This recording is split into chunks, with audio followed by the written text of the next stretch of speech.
आदाब नाज़रीन, सलाम। आज में आपका इस्तकबाल है। मैं हूं आपके साथ वहीदा अमीन। पुणे की सावित्री बाई स्मारक की सावित्री बाई फुले की जिंदगी पर मुश्तमिल किताब का इजरा अमल में आया। उर्दू जुबान में शाये होने वाली इस किताब को उनकी बरसी पर शानदार खिराज अकीदत माना जा रहा है। इनकलाबी खातून सावित्री बाई फूले उन हौसलामंद खवातीन में से एक हैं जिन्होंने खवातीन की फलाह बहबूदी के लिए कई कारनामे अंजाम दिए। सावित्री बाई फूले ने खवातीनों को तालीम याफ्ता बनाने और उन्हें खुद कफील बनाने का सबसे पहला बेड़ा उठाया था, मगर अफसोस कि आज उनकी खिदमतों और कारनामों से बहुत कम लोग वाकिफ हैं। मैं अभी पहला आदिल पब्लिकेशन का बहुत आभारी हूँ कि उन्होंने सावित्रीबाई क्रांति ज्योति सावित्रीबाई फुले पर एक किताब प्रकाशित आज किया है।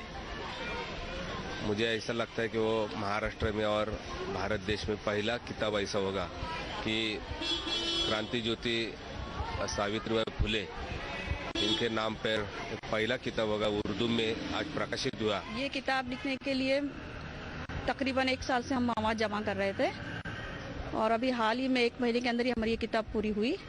ऐसे तो मैं मजहबी, समाजी और सियासी मौज़ूआत पर भी लिखती हूँ, लेकिन पहली बार ये अदबी किताब लिखी क्योंकि हमारे पास सावित्रीबाई फुले के बारे में कोई मवाद मौजूद ही नहीं था और उनके कारनामों का उर्दू अदब से आशनाई भी बहुत ज़रूरी थी। इसलिए इस किताब की तसनीफ का दिल में ख्याल आया।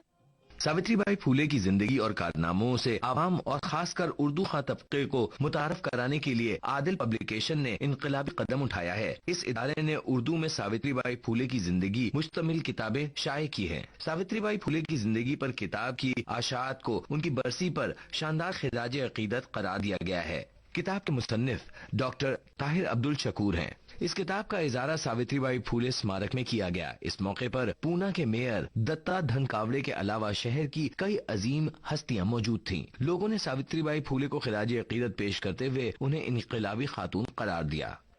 जी सलाम के लिए पुणे से साजिद आलम की रिपोर्ट।